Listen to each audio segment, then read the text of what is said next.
یہ جب حضور علیہ الصلوۃ والسلام آپ بیدار ہوئے، اور ادھر یہ بھی دیکھیے کہ جب اللہ نے بھیجا تھا کہ جبرائیل جا، آج میرا محبوب جو ہے کملی والی چادر میں لپٹ کر سو رہا ہے، اپنا حسن اس نے چھپایا ہوا ہے، لیکن حسن چھپتا نہیں ہے۔ جب جبریل امین نے آ کر جگایا تو پھر حسن جو ہے ظاہر ہوا، اور شیخ سعدی نے اس کا ترجمہ کیا، بالغ العلا بکمالہ کشفت دجا بجمالہ حسنت جمیع خصالہ صلوا علیہ وآلہ۔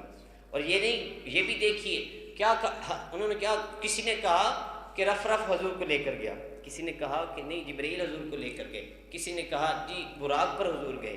ارے شیخ سعدی کیا کہتے ہیں؟ وہ کہتے ہیں بلغ العلا بکمالہ۔ کیا مطلب؟ ارے یہ سارے کے سارے تو پیچھے رہ گئے تھے، حضور تو اپنے کمال کی وجہ سے معراج پر جا رہے ہیں۔ یہ سارے کے سارے رف بھی پیچھے رہ گیا، براق بھی پیچھے رہ گیا، جبرائیل بھی پیچھے رہ گیا۔ بلغ العلا بکمالہ، اب حضور تو اپنے کمال کی وجہ سے معراج پر جا رہے ہیں، اور رب فرما رہا ہے سبحان الذی اسریٰ بعبدہ، ہم اپنے بندے کو خود لے جا رہے ہیں۔ رب بھی خود ساتھ ہے، کیونکہ اس نے فرمایا ہم خود لے جا رہے ہیں، خود لے جا رہے ہیں۔ اب یہ سلسلہ چلتا ہوا، اب حضرت جبرائیل نے عرض کی کہ اللہ تعالیٰ آپ کے دیدار کا مشتاق ہے، تو حضور علیہ الصلوۃ والسلام نے تیاری کی، اور وہ جو تیاری ہوئی تھی وہ ساری میں رات پچھلی بدھ والی رات کو بتا چکا ہوں کہ کیسے تیاری ہوئی تھی، لیکن ایک نقطہ یہاں یہ سن لیجیے کہ آج سائنسدان بڑا شور مچاتے ہیں کہ ہم چاند پر چلے گئے، چاند پر چلے گئے، چاند پر چلے گئے۔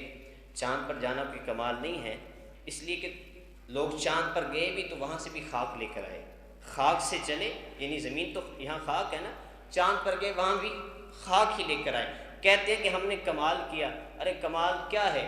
ارے یہ چاند تو پہلے آسمان سے کتنا نیچے ہے، اور جبریل امین چھٹے آسمان سے نیچے آ رہے ہیں۔ اگر چاند پر کمال ہوتا تو وہیں نہ رک جاتے۔ کیا کہا میں چاند پر نہیں رکا، میں مدینے آ کر رکا ہوں، اس لیے، اور حضور کے قدموں میں رکا ہوں، اس لیے کہ میں چاند پر نہیں رکا۔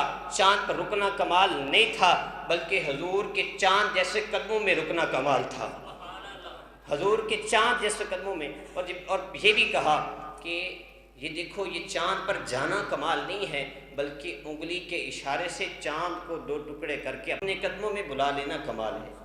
حضور نے دو ٹکڑے نہیں کیے تھے چاند کے، اپنے قدموں میں بلا لیا ہے۔ اور جبریل امین نے یہ بھی کہا، یعنی ایک خطیبانہ انداز میں بات کی جائے تو اس نے یہ بھی کہا، ارے تم کہتے ہو کہ چاند پہ جانا کمال ہے، ارے چاند پر جانا کمال نہیں ہے۔ چاند پر جانا کمال ہوتا تو میں چاند پر ہی نہ رک جاتا۔ چاند پر جانا کمال نہیں ہے، بلکہ میں مدینے میں اس لیے آتا ہوں کہ مدینے میں مدینے کا چاند رہتا ہے، یہاں حضور علیہ الصلوۃ والسلام تشریف فرما ہے، اور میں یہاں اس لیے آتا ہوں کہ مجھے یہاں مزہ آتا ہے، میں تو جنت میں بھی رہ کر آیا ہوں۔ اور کیا کہتا ہے پھر اس نے، شاعر نے ترجمانی کی نا، وہ جبریل کیا کہتا ہے کہ نہ جنت میں، نہ جنت کی کلیوں میں دیکھا مزاج محمد کی تلیوں میں دیکھا۔ جبریل امین اب حضور علیہ الصلوۃ والسلام کے ساتھ سفر پر روانہ ہیں، اور پھر اب براق کا سلسلہ چل پڑا، سوار ہوئے حضور علیہ الصلوۃ والسلام مسجد اقصیٰ کی طرف۔